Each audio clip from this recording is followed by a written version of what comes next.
So hello everyone, आज मैं आपके लिए एक्सप्लेन करूंगी डीमन हंटर का एपिसोड नंबर 20। तो जैसा कि लास्ट एपिसोड में हमने देखा था कि मेंग चुआन का सामना शेन झाओ से हो गया। शेन झाओ 9 फॉक्स टेल का यूज करके लोगों की सोल को एब्जॉर्ब कर रहा था और उनकी मदद से उसने डेड आर्मी बना ली, मगर मेंग चुआन ने शेन झाओ के साथी के साथ फाइट कर उस 9 फॉक्स टेल को छीन लिया।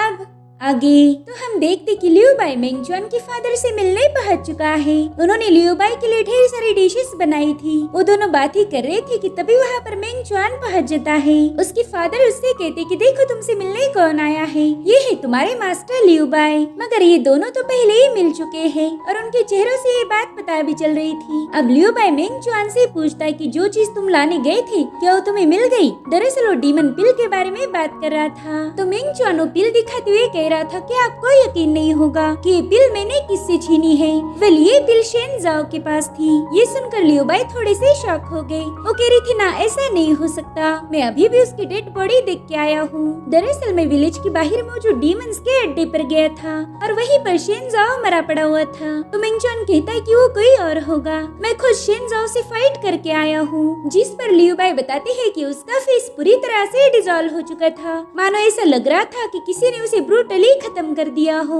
और अब लियू बाई उस डीमन पिल को केयरफुली ऑब्जर्व करने लगते हैं और उसे देखते ही उनकी आंखें ग्लो करने लगी। वो सीधा एक विजन को देख पा रहे थे जिसमें कई सारे लोग बुरी तरह से पजेस होकर डीमन में बदल चुके थे। ये नजारा देखते ही लियू बाई तुरंत ही उस डीमन पिल को फेंक देते हैं। तो मेंग चुआन के फादर भी उस पिल को चेक करने लगे और उन्हें भी वही सेम विजन्स नजर आ रहे थे। तो वो भी शॉक होकर उस डीमन पिल को फेंक देते हैं। मेंग चुआन को समझ नहीं आ रहा था कि दोनों भी ऐसा अजीब बर्ताव क्यों कर रहे हैं। जिसके बाद वो जाकर उस पिल को उठा लेता है। वो कहता है कि मुझे तो इसमें कुछ भी नजर नहीं आ रहा, मैं तो ये पिल खुद आपके पास लेके आया हूँ, लेकिन मैं तो इससे बिल्कुल भी अफेक्ट नहीं हुआ। अब ये बात लियू बाई को थोड़ी सी अजीब लग रही थी। वो कहते हैं कि तुम इससे अफेक्ट क्यों नहीं हो रहे हो। तो मेंग चुआन कह रहा था कि इसका रीजन तो मुझे भी पता नहीं, कहीं ऐसा तो नहीं कि ये पिल मेरे प्रिमोर्डियल स्पिरिट को पहचानती है या फिर इसकी वजह हो सकता है मेंग युआनजी। अब जैसे वो पिल को केयरफुली देखता है उसे मेंग युआनजी के विजन्स नजर आ रहे थे, जिसे देखकर मेंग चुआन भी थोड़ा सा डर गया। अब वो कहता है कि मास्टर आप मेरे फादर को लेके शेन झाओ को ढूंढने चले जाओ, तब तक मुझे एक चीज वेरीफाई करनी है जो कि बहुत ही ज्यादा इम्पोर्टेंट है। और अब वो तुरंत ही वहाँ से भाग जाता है। उसके फादर कह रहे थे कि बच्चे खाना तो खा के जाओ, लेकिन तब तक मेंग चुआन जा चुका था। तो लियू बाई से पूछने लगते कि मुझे बताओ तुम दोनों का आखिर चल क्या रहा है, तुमने तो मुझे बताया भी नहीं कि तुम मेंग चुआन से मिल चुके हो। जिस पर लियू बाई कह रहा था कि पहले ही हमें बहुत देर हो चुकी है, ये बातें हम बाद में भी कर सकते हैं। जिसके बाद हमें डोंगिंग मैंशन का गार्डन दिखाया जाता है जहाँ पर जिनियो के सिपाहियों ने 3 पजेस लोगों को बेहोश कर दिया और तभी वहाँ पर मेंग चुआन पहुँच जाता है। उन सिपाहियों का सीनियर कह रहा था कि यंग मास्टर तुम यहाँ भी पहुँच गए, मानना पड़ेगा तुम बहुत जिद्दी हो। खैर मैं दोबारा से तुमसे फाइट नहीं करना चाहता, इसलिए जल्दी से यहाँ से दफा हो जाओ। मगर मेंग चुआन कह रहा था कि मैं इन लोगों को बचाने आया हूँ। जिस पर वो बंदा कह रहा था कि ये तो पॉसिबल नहीं, इनकी सोल तो पहले ही जा चुकी है, ये लोग बस अब एक डेड आर्मी बनाने का मटेरियल है।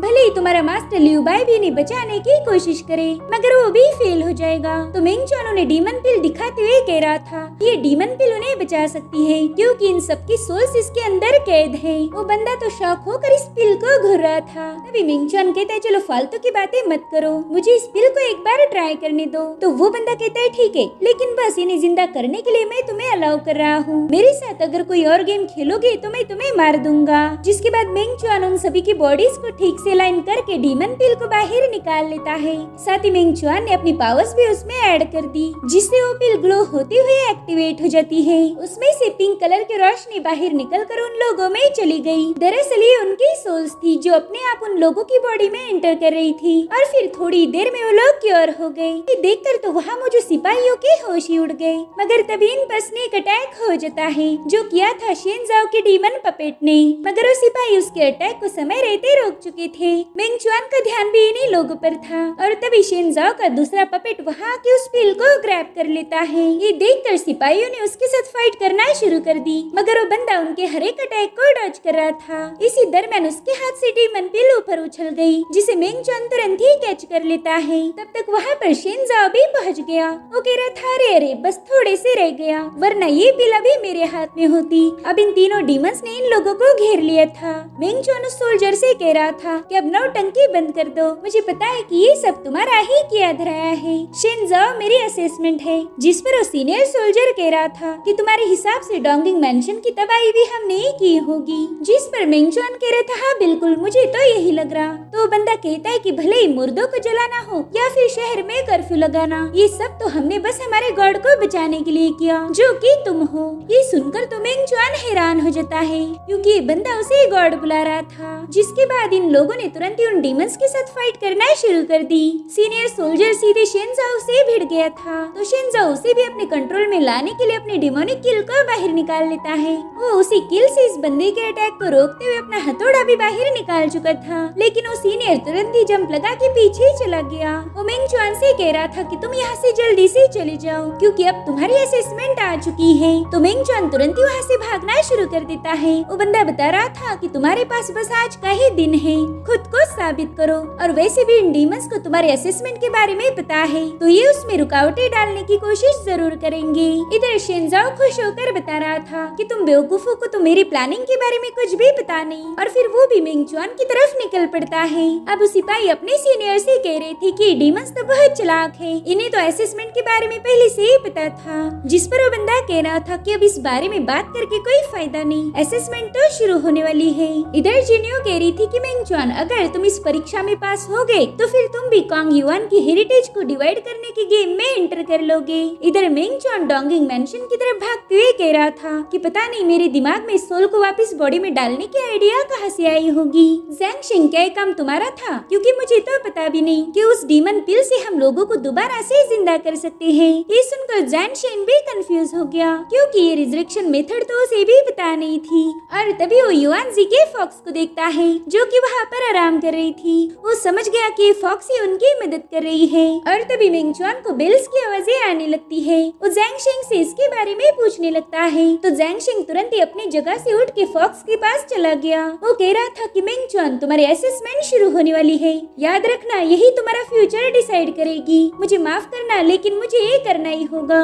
अब मिंग चुआन को तो उसकी बातें कुछ भी समझ नहीं आ रही थी कि आखिर वो उससे माफी क्यों मांग रहा है। इधर ज़ैंग उस फॉक्स के माथे पर टच करके उसमें अपने पावर्स डाल देता है, और तभी मिंग चुआन एक जगह पर रुक गया। वो देखता है कि नाइनटेल फॉक्स अपने आप बाहर आ गई। वो अब मिंग चुआन से दूर भाग रही थी, तो उसे पकड़ने की कोशिश करता है। अब ज़ैंग ने मिंग चुआन से उस पील को दूर क्यों किया, इसकी मिस्ट्री हमें आगे क्लियर होगी। इधर हम उसी मिस्टीरियस बंदे को देखते हैं जो बेल्स बजाते हुए पेपर फ्लावर उड़ा रहा था। साथ ही हम देखते हैं कि उसके अपने स्टिक को एक मुर्गी को भी बांध के रखा है। अभी बंदा उसके आसपास अजीब सा डांस करते हुए इस स्टिक को जला लेता है, मानो वो किसी की पूजा कर रहा हो। जिसके बाद उन तीनों स्टिक्स को निगल लेता है, और अब नंबर आता है उस मुर्गे का। वो बंदा तुरंत ही उस मुर्गे की गर्दन उखाड़ कर धड़ से अलग कर देता है, और फिर उसने उसका सारा खून पी लिया। जिसके बाद वो डोंगिंग मेंशन की तरफ भागने लगता है। इधर मिंग चुआन भी उस डीमन पिल को पकड़ने के लिए भाग रहा था, और वो पिल उसे सीधा डोंगिंग मेंशन की तरफ ले जा रही थी। लेकिन मिंग चुआन को तो इस बात का कोई आइडिया नहीं। अब मिंग चुआन उसी जगह पर पहुंच गया जहाँ पर थोड़ी देर पहले उस मिस्टीरियस बंदे ने मुर्गे का खून वहाँ रखी सेन की बॉडीज पर डाल दिया।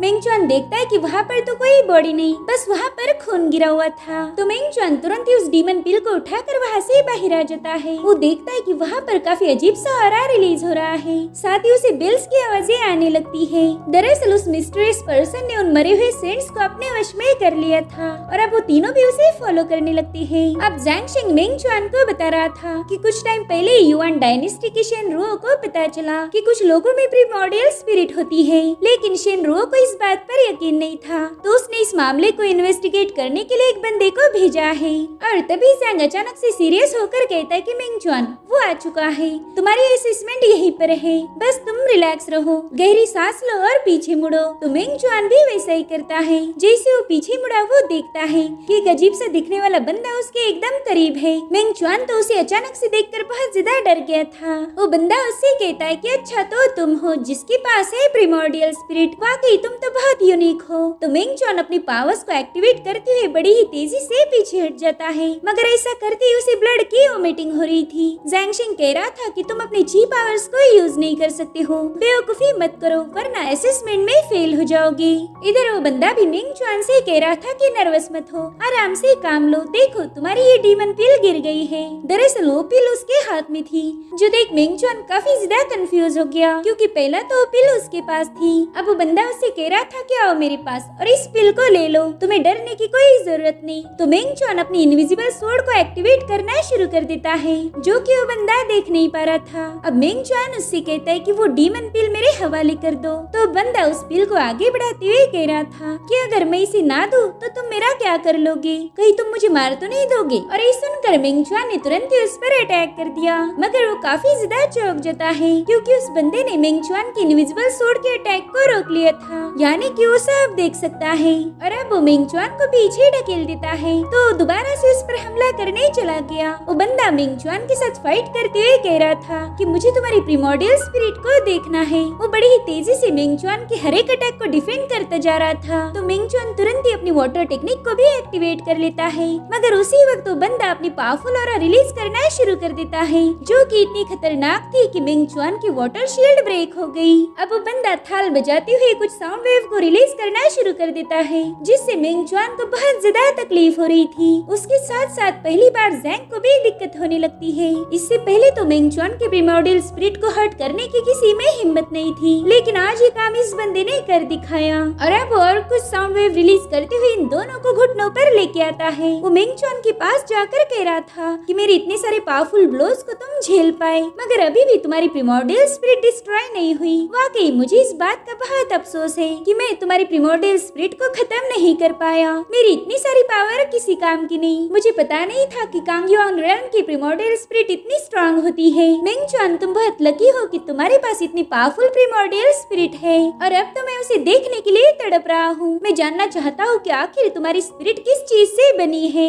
मेंगचुआन तो उसकी बातों से काफी ज्यादा परेशान था। उससे पूछता है कि आखिर तुम हो कौन और मुझसे क्या चाहते हो। तो बंदा हंसते हुए पीछे जाने लगता है, और तभी इन मरे हुए सेंट्स ने मेंगचुआन को पकड़ लिया। उनके साथ मेंग सेंटेस भी थी, जिसने मेंगचुआन की गर्दन ही जकड़ ली थी। उसे ऐसे जिंदा देखकर मेंगचुआन तो बहुत ज्यादा शॉक हो गया। अब वो बंदा उसे बताता है कि मैं पाचो माउंटेन का हेड हूँ। मुझे नेदरलैंड के हेवनली लॉर्ड फुजोन टाइशन गॉड के नाम से भी जाना जाता है। और अब वो सीधे जाकर मेंगचुआन पर हमला कर देता है। बाद में वो कहता है कि मैं इस पृथ्वी का एम्परर हूँ। और तभी ज़ेंगशिंग इस बंदे से बात करता है। वो कह रहा था फुजोन सौदा पूरा करने का वक्त आ चुका है। दरअसल फुजोन मेंगचुआन की माइंड स्पेस को देख सकता था। वो ज़ैंग से कहता है कि अच्छा तो तुम हो इसके प्रिमोर्डियल स्पिरिट, और फिर वो ज़ैंग को बेहोश कर देता है। और बाद में एम्परर मेंगचुआन के माइंड स्पेस से एक चीज बाहर खींच रहा था। बिली कोई और नहीं बल्कि युआनजी की फॉक्स है। वो बंदा युआनजी की फॉक्स को देखकर कहता है कि वाकई ये तो बहुत शानदार है। इधर मेंगचुआन भी बेहोश होकर गिर गया था। वो मिस्टरीज बंदा उससे कहता है कि घबराओ मत, मैं अपना वादा जरूर निभाऊंगा। मैंने प्रॉमिस किया था कि मैं तुम्हें इशू एंड टियान स्टार दूंगा, तो ये लो अब ये स्टार तुम्हारा हुआ। और फिर वो एक ब्रेन जैसी दिखने वाली चीज को मेंगचुआन के माइंड में डाल देता है। यहाँ पर इस बंदे का काम खत्म हो गया था। अब वो अपने साथ इन तीनों सेंट्स और फॉक्स को ले जाते हुए कहने लगता है कि मेंगचुआन देखते आगे चल के तुम कौन कौन सी मुसीबतें खड़ी करने वाले हो। साथ ही वो फॉक्स टेल को भी मेंगचुआन के पास फेंक देता है। इधर मेंगचुआन की बॉडी से अलग अलग एनर्जी रिलीज होने लगती है, जिन्हें 5 इमोशन 5 कलर्स भी कहा जाता था। और ये देखकर वो बंदा कहता है कि अब यहाँ से एक नई शुरुआत देखने को मिलेगी। इधर शिनज़ाओ भागते हुए कहने लगता है कि एक बार मेंगचुआन वो असेसमेंट पास कर ले या फिर उसे वो स्टार मिल जाए, मगर फिर भी मुझे नहीं लगता कि वो मेरे प्लान को स्पॉइल कर पाएगा। और तभी वो अचानक से रुक जाता है, क्योंकि उसके सामने था लियू बाई। वो पूछता है कि बताओ तुम हो कौन, जिस पर शिनज़ाओ कह रहा था कि अरे आप ये क्या बात कर रहे हो, आप तो अच्छे से जानते हो कि मैं हूँ कौन। इनफैक्ट आपके पास तो मेरा फोटो भी है। जिस पर लियू बाई कह रहा था कि नौटंकी बंद कर दो, अब सच में बता दो कि तुम असल में हो कौन, क्योंकि मुझे पता है कि तुम शिनज़ाओ की पहचान चुरा रहे हो। जिस पर शिनज़ाओ भी सीरियस होके कह रहा था कि तुम जान के क्या कर लोगे, मैं कुछ जरूरी काम कर रहा हूँ, इसलिए मेरे काम में दखल मत दो और अब जल्दी से मेरे रास्ते से हट जाओ, वरना मेरे लोग तुम्हें खत्म कर देंगे। तब तक उसके दोनों चमचे भी वहाँ पर आ गए थे। शिनज़ाओ को लग रहा था कि अब वो लियू बाई को आराम से हरा पाएगा, मगर तभी उसके कंधे पर हाथ रखते हुए मेंगचुआन के फादर वहाँ पे आ गए। वो कह रहे थे कि मारपीट करना ही तो हम मर्दों की शान है। अगर तुम वाकई में एक मर्द हो तो फाइट करो, मगर अकेले हाँ अपने चमचों को इन्वॉल्व मत करना, वरना मुझे तुम्हारी मर्दानगी पर शक होगा। क्यों सही कहा ना मैंने भाई। और फिर उस पपेट को टच करते हैं। वो कह रही थी बाप रे इसकी मसल्स तो बहुत ठंडी है। वैसे शिनज़ाओ, तुम इसे कौन सी चक्की का आटा खिलाते हो? इसकी बॉडी तो देखो एकदम कमाल की है। लेकिन शिनज़ाओ तो अपनी फिंगर से अपने पपेट्स को कंट्रोल करने में लगा हुआ था ताकि वो मौका मिलते ही इन लोगों पर अटैक कर पाए। और इसी के साथ ये एपिसोड यहीं पर एंड हो जाता है। गाइस, मुझे अच्छे से पता है कि इस एपिसोड ने आपके दिमाग में काफी सारी कंफ्यूजन पैदा की होगी, जैसे कि शिनज़ाओ रियल में है कौन और इस मिस्टीरियस बंदे ने मेंग चुआन की स्पिरिचुअल फॉर्म के साथ कौन सी डील की थी। मेरे ख्याल से इसके जवाब हमें अगले एपिसोड में मिल जाएंगे। साथ ही मैं आपको उस मिस्टीरियस बंदे के बारे में बताना चाहती हूँ। वेले अर्थ एम्परर है और आज तक किसी को पता नहीं चला कि ये ह्यूमन है या फिर डीमन, मगर वो तो खुद को अंडरवर्ल्ड का गॉड बता रहा था। वो स्पेशली डोंगिंग सिटी में मरे हुए सेंट की बॉडी को कलेक्ट करने आया था। साथ ही उसने मेंग चुआन में एक नई पावर भी डाल दी। अब इस नई मिली पावर का मेंग चुआन पर क्या असर होगा, ये हमें आने वाले एपिसोड में देखने को मिल सकता है। अगर इसके बावजूद भी आपके कोई सवाल हो तो आप मुझे कमेंट में पूछ सकते हो। मैं आपके सवालों का जवाब देने की कोशिश करूंगी। Thank you so much for watching. Bye bye, take care.